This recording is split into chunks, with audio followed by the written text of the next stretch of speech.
नमस्कार दर्शकों, आप सभी का स्वागत है। मैं हूं आपके साथ अनिका आर्यन। हिंद किसान में आज हमारे साथ खास मेहमान हैं योगेंद्र यादव जी, जो कि मेंबर हैं संयुक्त किसान मोर्चा के और जय किसान आंदोलन के। जो ये फार्मर्स मूवमेंट है, ये एमएसपी कैलकुलेटर जो एक मूवमेंट चला रहा है कि किस तरह से असल में किसानों को क्या सही मायनों में एमएसपी घोषित तो होती है, मगर क्या वो सही मायनों में मिलती है। तो ये जो फार्मर्स मूवमेंट का एक अहम हिस्सा है, हम आज इसकी बात करेंगे क्योंकि हाल ही में सरकार ने खरीफ मार्केटिंग सीजन के लिए जो भी तमाम फसलें हैं उनका एमएसपी बढ़ाने की घोषणा की है। सरकार ने एक बार फिर से पीठ थपथपाई है। सरकार ने बोला है कि किसानों की आय दोगुनी करने के लिए मोदी सरकार का एक और महत्वपूर्ण निर्णय, खुशहाल किसान समृद्ध राष्ट्र। अब हम सब जानते हैं कि देश में जो किसान आंदोलन चल रहा है उसको लगभग 6 महीने से ऊपर का समय हो गया, जब किसान बॉर्डर पर डटे हुए हैं। देश के विभिन्न राज्यों में भी अपनी अपनी तरफ से आवाज बुलंद कर रहे हैं। और अगर बात की जाए 3 कृषि कानून को आए हुए प्रस्तावित कानूनों को 1 साल से ज्यादा का समय हो गया है। इस सब के बीच सरकार की कोशिश यही थी कि किसानों को खुश किया जाए, किसी तरीके से उन्हें अपीज किया जाए।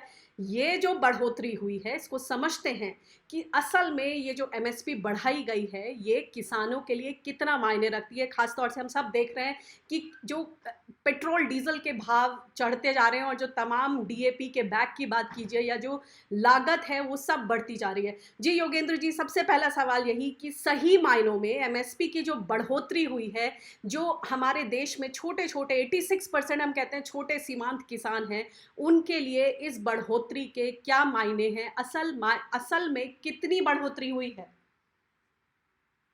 अनिका जी, मुझे तो लगता है कि ये छमाही मजाक बन गया है।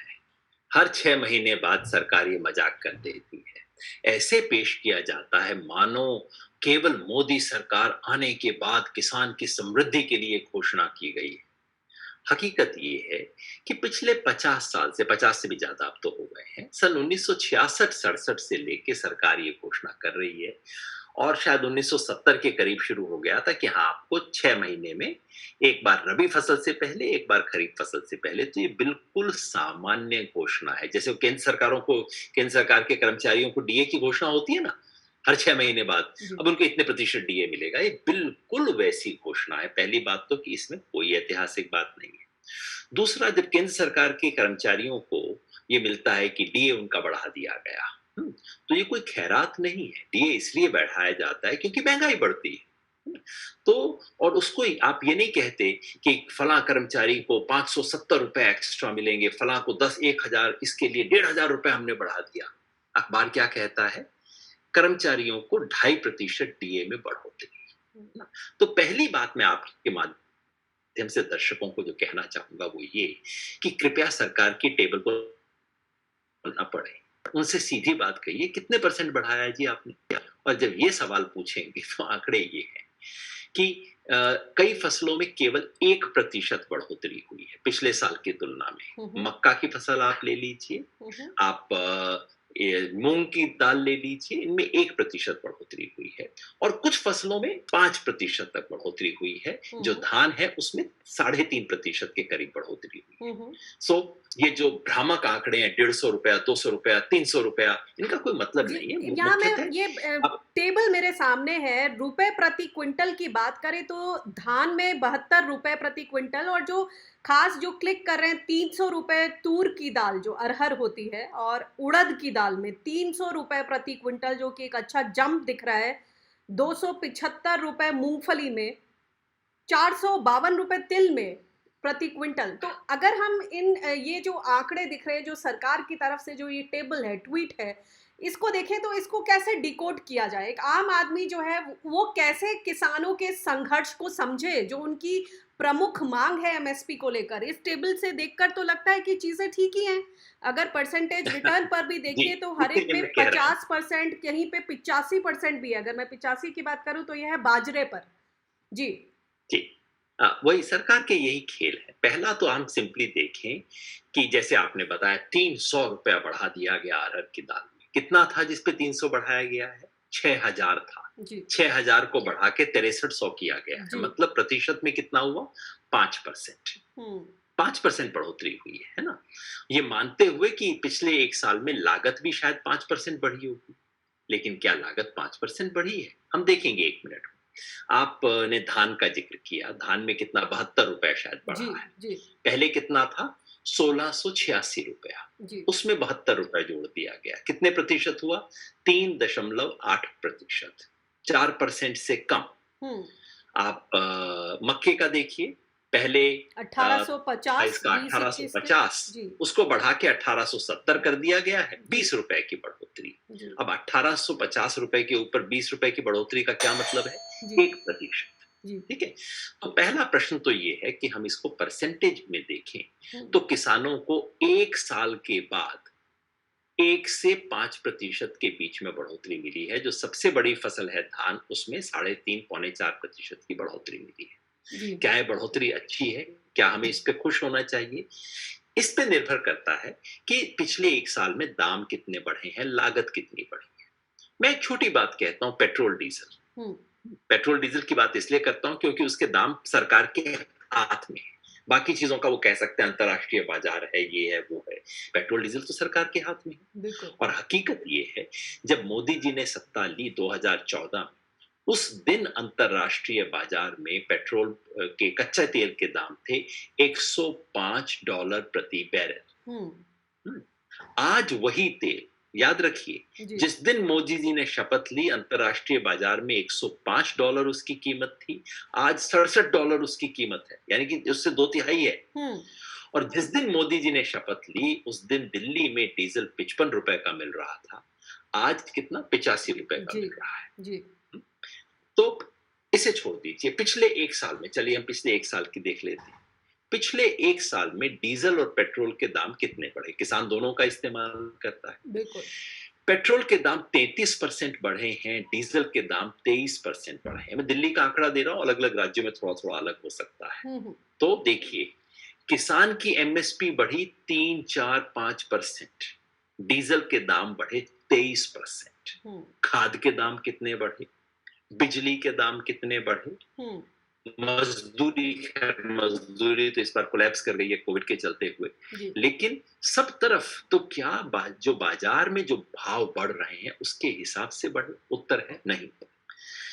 ये जो आप आखिरी लाइन पढ़ के बता रही थी ना, 50%, 85%, ये सरकार का क्या खेल है? ये खेल ये है, सरकार ये दावा करती है हुँ, कि हमने किसान की लागत पे हुँ, उसे इतने प्रतिशत का मुनाफा दिया है। जी, हुँ? लागत पर अब उसके रिटर्न। अंतर्गत हुँ, जी, हाँ, लागत पे हमने किसान को इतना मुनाफा दिया है। जी, और सरकार कहती है देखिए हमने वायदा किया था कि लागत पे 50% तो कम से कम दे देंगे, और ये देखिए हमने इस वायदे को पूरा कर दिया। ये सरकार का दावा है। हुँ, अब इसकी हकीकत क्या है? आप स्वयं पत्रकार हैं, इस एरिया में आप इतने समय से काम कर रही हैं। जी, हकीकत ये है कि सरकार जिसे लागत कहती है उसी में खेल है। हुँ, सरकार संपूर्ण लागत पे नहीं, आंशिक लागत पे दिखा रही है। यानी A2 संपूर्ण लागत प्लस को सर FL, FL यानी फैमिली लेबर, A2 प्लस जी, FL, जी, जी। तो एक होती है संपूर्ण लागत। संपूर्ण लागत को सरकारी भाषा में बोलते हैं C2, हुँ, और आंशिक लागत को सरकारी भाषा में बोलते हैं A2 A2, FL। जी, अब मैं आपको बताता हूँ, अगर सरकार C2 संपूर्ण लागत पे 1.5 गुना देती तो जी, क्या होता?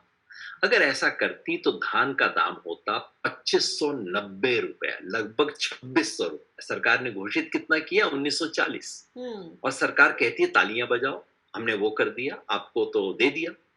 तो महत्वपूर्ण बात ये नोट करने की है कि सरकार किसान की संपूर्ण लागत पे, और ये मेरे मन के आंकड़े नहीं है, बिल्कुल सरकार की उसी रिपोर्ट में से आंकड़े हैं जिसमें सरकार ये दिखा रही है। हुँ, अगर संपूर्ण लागत पे, अगर स्वामीनाथन कमीशन के सिफारिश को लागू करते वक्त हुँ, करने हुए सरकार संपूर्ण लागत पे 1.5 गुना देती हुँ, तो धान का मिलता ₹2590। हुँ, आपने जिक्र चूंकि इसका किया, अरहर तूर की दाल का किया, जी, जिसमें ₹6300 दे के सरकार कह रही है हमने कमाल कर दिया। जी, अगर स्वामीनाथन कमीशन के हिसाब से जाते तो लगभग ₹8000 होता, 7936 36 होता। रुपए, जी, आप उसमें कोई भी ज्वार की फसल देख लीजिए जिसमें सरकार ₹2738 दे रही है। मक्का अगर की। स्वामीनाथन कमीशन के जी, मक्का जी, की अगर हम बात करें, क्योंकि मक्का को लेकर देश भर में पिछले डेढ़ 2 साल से मैं देख रही हूँ, जगह-जगह चाहे वो पंजाब हो, बिहार हो, मध्य प्रदेश हो, मक्का को लेकर किसान आंदोलित हैं, सत्याग्रह कर रहे हैं, जो बोला जाता है 1860, हम सब ने देखा है कहाँ 800 से ज़्यादा हुआ तो ₹1000 मिल जाते हैं किसानों को।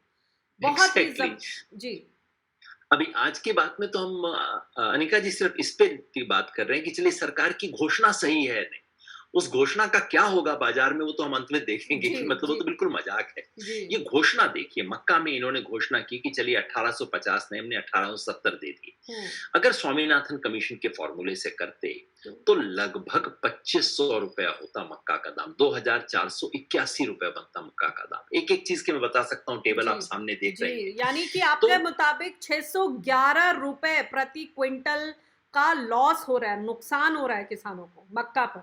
जी, मैं इसको धोखा बोलता हूँ। ये धोखाधड़ी है, क्योंकि किसान को वायद कहते हैं कि लागत का 1.5 गुना दे रहे हैं हुँ, और फिर लागत के अंदर हेरा-फेरी कर रहे हैं।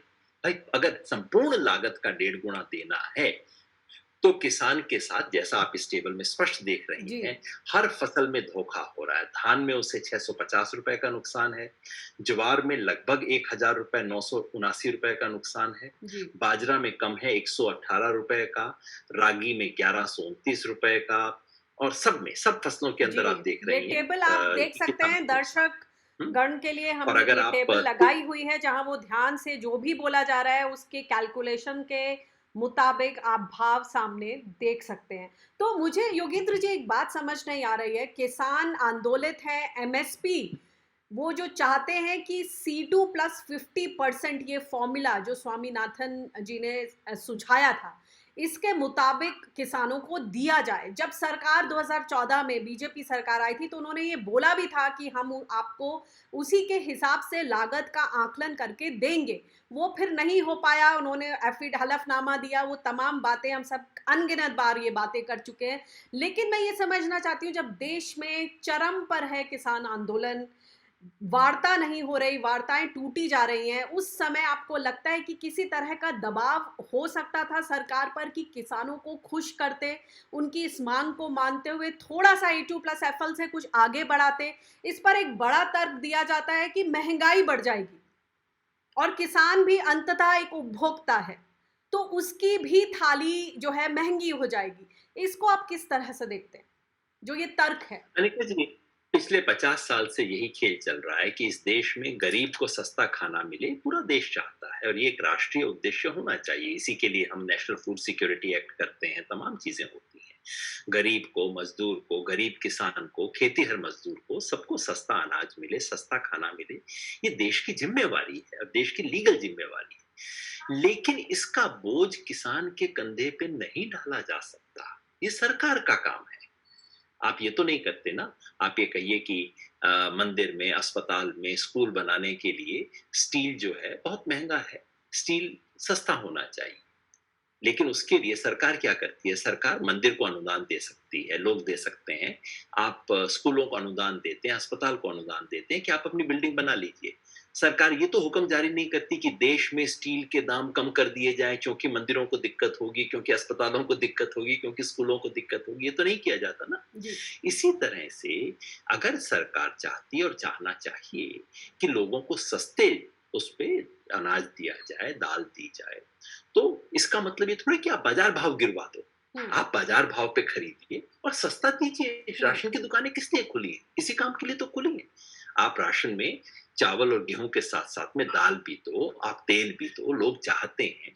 तो दिक्कत ये है कि इस देश की सरकारें गरीब की सेवा का जिम्मा गरीब किसान के कंधे पे डालना चाहती हैं। ये कैसे संभव हो सकता है ना? जी, और जब आप सरकारी कर्मचारियों के लिए आप कहते हो, देखिए अब अगले आप देखिएगा जब भी सरकारी कर्मचारियों के लिए डीए की किस्त आएगी, वो किस्त को कैलकुलेट करते समय सरकार को एकदम महँगाई का पूरा ध्यान आ जाता है। इतनी चीज़ें बढ़ी हैं, कॉस्ट ऑफ लिविंग बढ़ी है, सब कुछ बढ़ा है। क्या किसान की कॉस्ट ऑफ लिविंग नहीं होती क्या? वही बात है, और दुर्भाग्यवश जो आप कह रही हैं, सही है वो सच बात, कि किसान आंदोलन के अपने उभार पर होने के बावजूद इस सरकार में शर्म का कोई लक्षण दिखाई नहीं देता और इसके प्रति संवेदना का कोई लक्षण नहीं दिखाई देता। ये बिल्कुल हूबहू वही इंक्रीमेंट है जो कि सरकार पिछले कई साल से करती आ रही है। और एक बात मैं और स्पष्ट कर दूं अनिका जी, जी। कि क्योंकि सरकार का ये दावा है कि देखिए हमने कम से कम चलिए आंशिक लागत के ऊपर तो हमने 50% दे ही दिया ना, तालियां बजाइए। हुँ, ताली में बजा देता, लेकिन दुर्भाग्यवश मैं आंकड़े भी देखता हूँ जी, और मैंने देखा कि चलिए इन्होंने तो ये किया, इससे पिछली सरकार ने क्या किया। जी। मैंने दोनों की तुलना कर ली। हुँ, हुँ। पिछली सरकार ने इतना ढोल नगाड़ा नहीं किया था, जी, लेकिन हकीकत ये है कि अगर आप पिछली और इस सरकार की तुलना करें तो दोनों सरकार आंशिक लागत के ऊपर लगभग इतना ही दे रही थी किसान को। जो पिछली सरकार दे रही थी वही ये दे रहे हुँ, हैं, ढोल नगाड़ा ही ज्यादा कर रहे हैं। अगर आप ये देखें कि एनुअल इंक्रीमेंट कितना मिला, हुँ, हुँ, तो एनुअल इंक्रीमेंट पिछली यूपीए सरकार के दौरान किसान को ज्यादा मिला, हुँ। इनकी सरकार के दौरान कम मिला है। ये जी, टेबल आपकी आंख के ये सामने टेबल भी होगी। हम दर्शकों के लिए सामने रख रहे हैं, जिसमें तो आप देख सकते हैं कि तमाम जो कंपैरिज़न है पैडी, ज्वार, बाजरा, रागी, मक्का, इन सब का एक कंपैरेटिव अगर आप टेबल देखेंगे तो सही मायनों में यूपीए 2 के समय जो इंक्रीज़ है वो अमूमन ज़्यादा आप देख पाएँगे। जी। ये देखिए इस टेबल में स्पष्ट दिख रहा है कि इसमें हम क्या देख रहे हैं कि औसतन हर साल कितना प्रतिशत एमएसपी बढ़ाई गई है।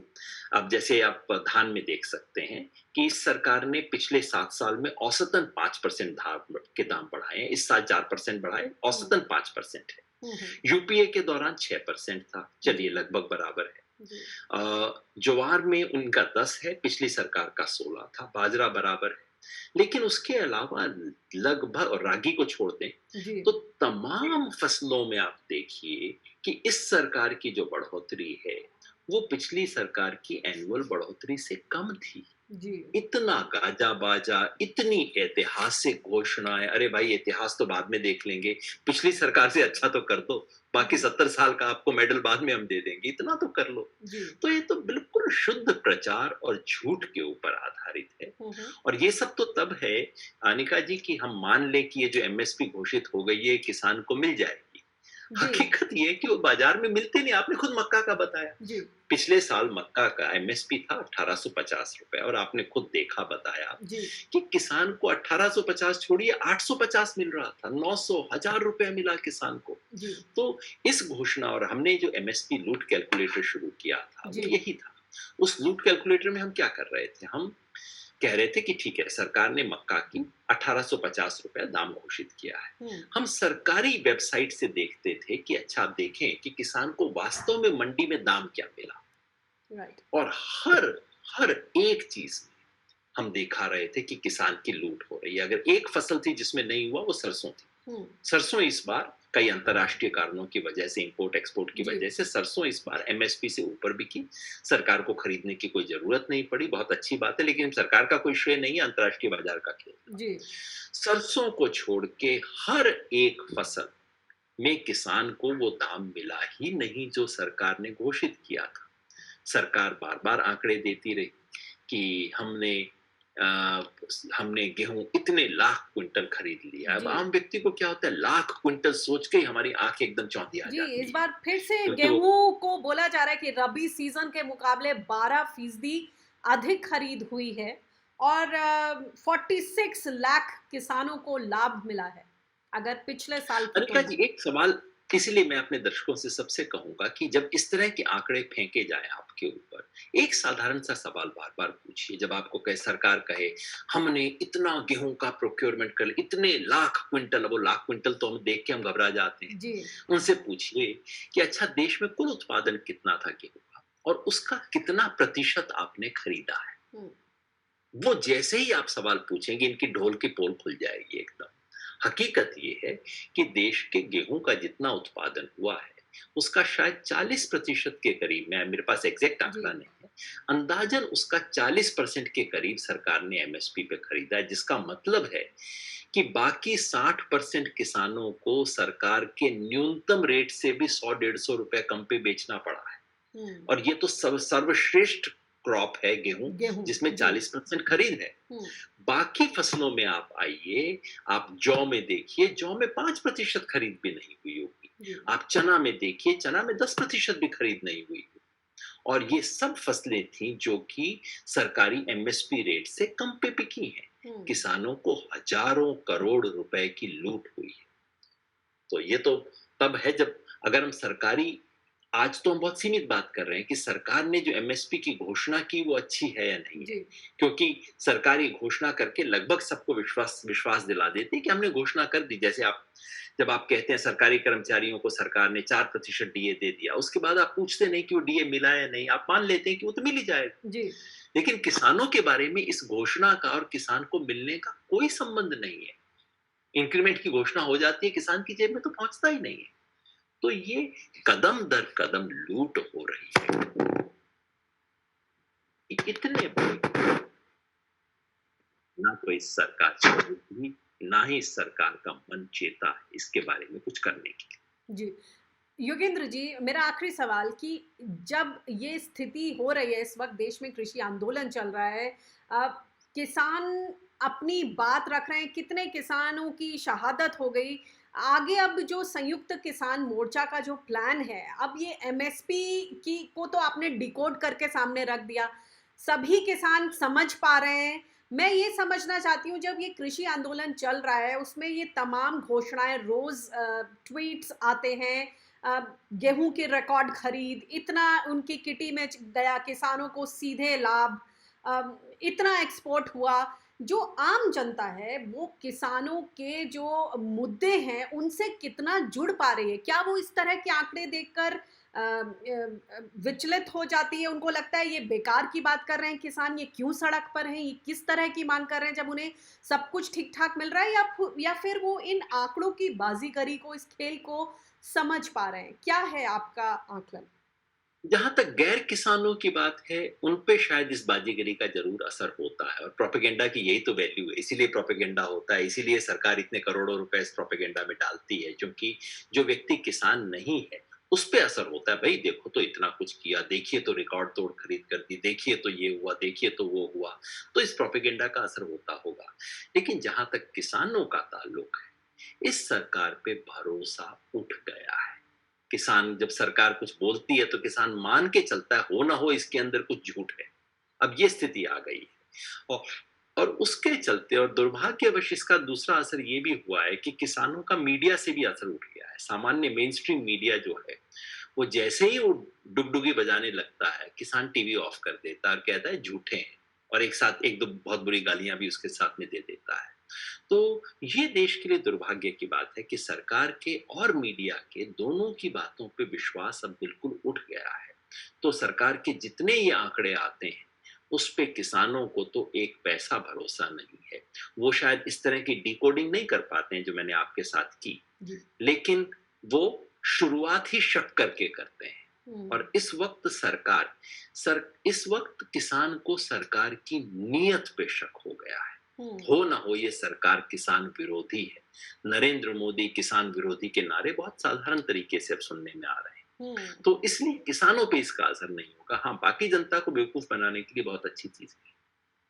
चलिए, बहुत-बहुत शुक्रिया योगेंद्र जी इन आँकड़ों को डिकोड करने के लिए, और असल में इस शो का एक ये भी मकसद था कि जो आम जनता अगर इस शो को देख रही है, तो वो इन आँकड़ों में घुसकर उनको समझे। वो कंपैरेटिव एनालिसिस भी हमने दर्शकों के सामने रखा है। तो ये जो स्टैटिस्टिक्स हैं, उनको उनके फेस वैल्यू पर ना लेकर, उनकी परत दर परत कुछ थोड़ा और, अगर आपका सही मायनों में इंटरेस्ट है कि देश के किसान सड़कों पर क्यों हैं, क्या हैं उनकी माँगें, एमएसपी उनकी प्रमुख माँग क्यों है, और क्यों महँगाई के बनस्पत हमेशा महँगाई का बोझ वो ही अपनी पीठ पर क्यों ढोए। तो जो ये तर्क सामने रखे जाते हैं, उन तर्क का जो जवाब है, हमने कोशिश की है इस शो के माध्यम से आप तक पहुँचे। बहुत-बहुत शुक्रिया योगेंद्र यादव जी इन आँकड़ों की बाज़ीगरी और इस सच को सामने रखने के लिए। शुक्रिया, नमस्कार।